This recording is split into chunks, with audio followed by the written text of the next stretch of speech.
Hey everyone! So today we are going to go over the 10 rights that you need to know for yourself as a consumer going into a funeral home. So several years ago, the FTC, or the Federal Trade Commission, said we want to protect consumers. We want to make sure every funeral home is running under the same set of laws and rules, so that way every consumer can acquire the same information from every funeral home.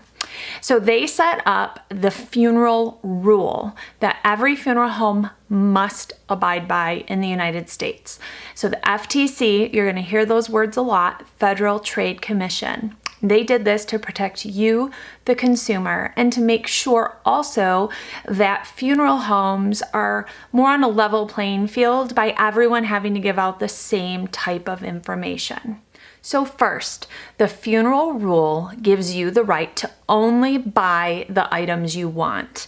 You do not have to accept a package only. If you want to itemize everything out, that is your right to do. Look though at the breakdown of the package. It may be less expensive to go with a package even if you're not using just one of the items in it, rather than itemizing everything. But if it makes more sense to you to itemize, go with that way. You also have the right to get pricing information over the phone from a funeral director. A receptionist does not have to always give you this information, but a funeral director does. They can quote you all of the pricing that you need over the phone. You do not have to give them first your name, your address, any contact information first. They need to quote you that pricing. They do not have to mail you, fax you, email you a price list though. However, many funeral homes have chose to just post their price lists on their website. This does cut back on some of the price shopping calls, I think, for funeral homes, and it also is very transparent then what all of the pricing is for the funeral home. You have the right to retain and get a general price list or a GPL from the funeral home when you walk in.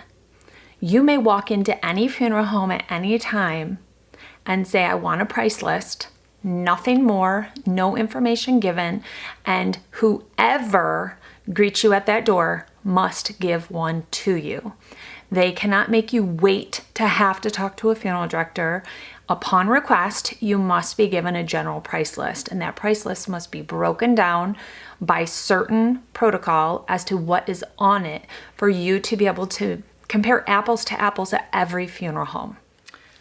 When it comes to price lists, you also have the right before you go in to look at caskets to get a CPL. That is a casket price list. This will break down all of the numbers of the caskets shown, and then also may include caskets that are not in the selection room.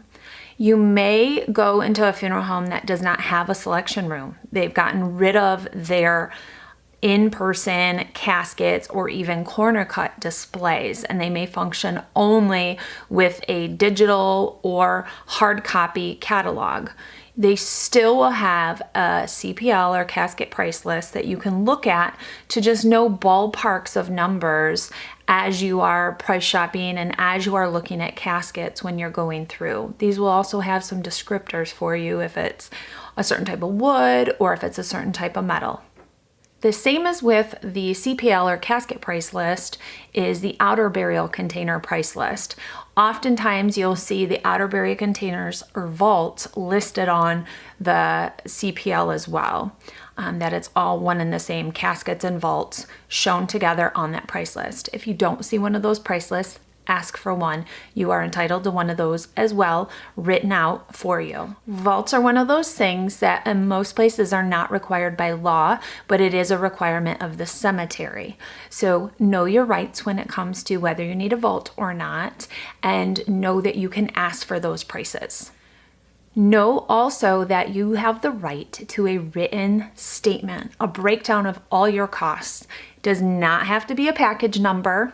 You have the right to an individualized breakdown of numbers. If it is a package, then they can do an individualized number write out and then show you the package discount to get to the number of the package. They do not just have to give you a statement that says included, included, included, included. If you want to see numbers written out, you have the right to have that. Before you sign anything, before you agree to anything, you have the right to have all of the items that you're selecting written out on that contract for you to look over and see. You need to be signing something to agree to it. That is your contract between you and the funeral home. The next one is on your contract will be listed that if a vault is required, why it is required. And it'll typically say cemetery requires a burial vault or an outer burial container. Same with embalming. If embalming is required, it will list typically, public viewing, which is why it's required, or a time frame that is the requirement that you had to do embalming within. So there's no state laws that you need to do embalming. So they will put on there if embalming was a charge, why that was a charge. You have the right under the funeral rule to use an alternative container for cremation. That means you do not have to buy a casket for cremation. Most crematories will require, though, that the deceased is inside of some type of a container, whether it is a basic cardboard box, whether it is a basic wicker or pressboard box, that they have to be in type of some rigid container to go to the crematory. So the crematory staff does not actually handle the deceased. They are handling the box that the deceased is in. So they may require something. You do not have to buy a casket as that minimum container. So an alternative minimum container is all that is required for cremation. Number 9, you have the right to buy an urn or casket from a third party. You do not have to buy your casket or your urn from the funeral home that you're working with. They cannot charge you an additional fee for bringing in a third party piece of merchandise. They also cannot require you to be there at delivery unless they have every family they serve be there at delivery of caskets that they order themselves. They can't make exceptions and have you do something they don't have every other family they serve do. They can require that the delivery has to be during business hours or whatever their stipulations are for their normal casket company. Those they can enforce with this third-party delivery company. So if their primary company they work with doesn't leave any packaging material and takes all their packaging material, they can require that of the third-party company as well.